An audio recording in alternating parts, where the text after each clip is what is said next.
Dhandas Prajapati study corner में आपका स्वागत है। आज का अध्ययन भारत का संविधान विषय पर सरकारी कार्य का संचालन। सरकारी कार्य का संचालन कैसे होता है, भारत सरकार के कार्य का संचालन कैसे होता है, इस विषय पर हम जानकारी लेते हैं भारत के संविधान के माध्यम से। हम चर्चा शुरू करें इससे पहले एक आग्रह है कि यदि आप चैनल में नए हैं तो चैनल को सब्सक्राइब अवश्य करें, वीडियो को लाइक करें, वीडियो के अंत तक बने रहें और दूसरों तक पहुँचाएं, वीडियो को दूसरों तक पहुँचाएं और कमेंट बॉक्स में कमेंट अवश्य करें, क्योंकि चर्चा बहुत महत्वपूर्ण है, इसलिए अंत तक बने रहें, बीच में इसे स्किप ना करें। तो बिना देर किए हम चर्चा शुरू करते हैं। वाचन में सरकारी कार्य का संचालन, ये भारत के संविधान के अनुच्छेद 77 में भारत सरकार के कार्य का संचालन, किस तरह से भारत सरकार अपने कार्यों का संचालन करती है, इस पर हम नज़र डालते हैं। और नंबर 1, भारत सरकार की समस्त कार्यपालिका कार्रवाई राष्ट्रपति के नाम से ही की हुई कही जाएगी। यह संविधान में व्यवस्था है कि मंत्रिमंडल या प्रधानमंत्री द्वारा जो भी कार्य किए जाते हैं वो सब राष्ट्रपति के नाम से किए जाते हैं।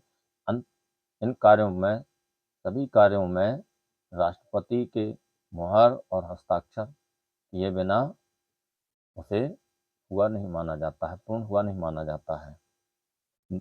दूसरा बिंदु है, राष्ट्रपति के नाम से किए गए निष्पादित आदेशों और अन्य लिखितों को ऐसी रीति से अधिप्रमाणित किया जाएगा जो राष्ट्रपति द्वारा बनाए जाने वाले नियमों में विनिर्दिष्ट की जाए, और इस प्रकार अधिप्रमाणित आदेश या लिखित की विधि मान्यता इस आधार पर प्रश्नगत नहीं की जाएगी कि वह राष्ट्रपति द्वारा किया गया या निष्पादित आदेश या लिखित नहीं है।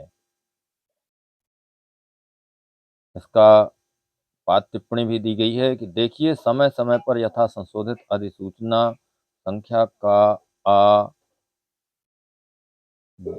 2297 तारीख 3 नवंबर 1958 भारत का राजपत्र, असाधारण 1958 भाग 2 अनुभाग 3 2 पृष्ठ 1315।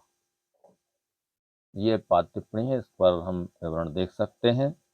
और बिंदु क्रमांक 3, राष्ट्रपति भारत सरकार का कार्य अधिक सुविधापूर्वक किए जाने के लिए और मंत्रियों में उक्त कार्य के आवंटन के लिए नियम बनाएगा।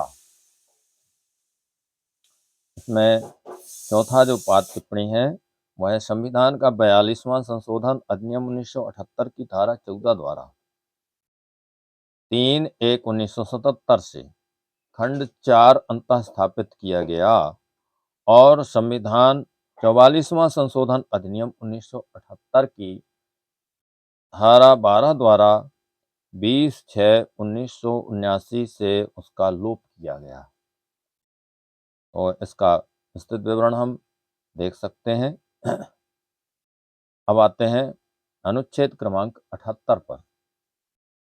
इसके माध्यम से राष्ट्रपति को जानकारी देने आदि के संबंध में प्रधानमंत्री के कर्तव्य निश्चित किए गए हैं।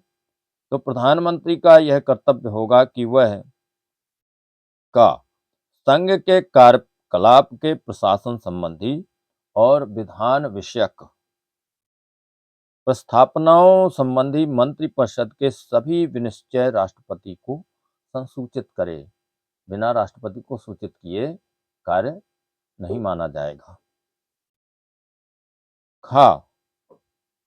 हालांकि यह कर्तव्य के अंतर्गत आता है, प्रधानमंत्री की बाध्यता नहीं है। वह अपना कर्तव्य समझकर राष्ट्रपति को अपने किए गए कार्यों के बारे में सूचित करते हैं।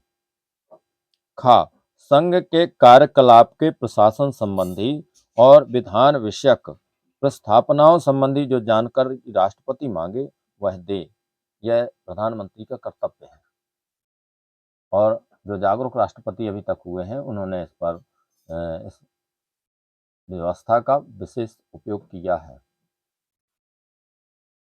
ग, किसी विषय को जिस पर किसी मंत्री ने विनिश्चय कर दिया है परंतु मंत्रिपरिषद ने विचार नहीं किया है, राष्ट्रपति द्वारा अपेक्षा किए जाने पर परिषद के समक्ष विचार के लिए रखें, यह प्रधानमंत्री का कर्तव्य है। और सबसे ज़्यादा शक्तिशाली राष्ट्रपति जो हुए हैं वह हैं हमारे नीलम संजीवा रेड्डी जी। उन्होंने अपने कार्यकाल में सबसे अधिक राष्ट्रपति के अधिकारों का प्रयोग किया है। तो यह हम जानते हुए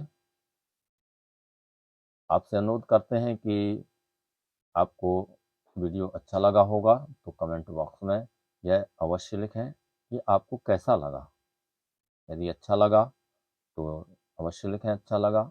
यदि आपको और कुछ जानकारी चाहिए हो या किसी विषय पर कोई शब्दावली में समझने में कोई समस्या आ रही हो तो कमेंट बॉक्स में लिखकर पूछ सकते हैं, हम आपके सवाल का उत्तर देने का प्रयास करेंगे। इसी आग्रह के साथ आज का वीडियो पूरा हुआ, विदा लेते हैं। बहुत बहुत धन्यवाद। वीडियो को अधिक से अधिक शेयर अवश्य करें।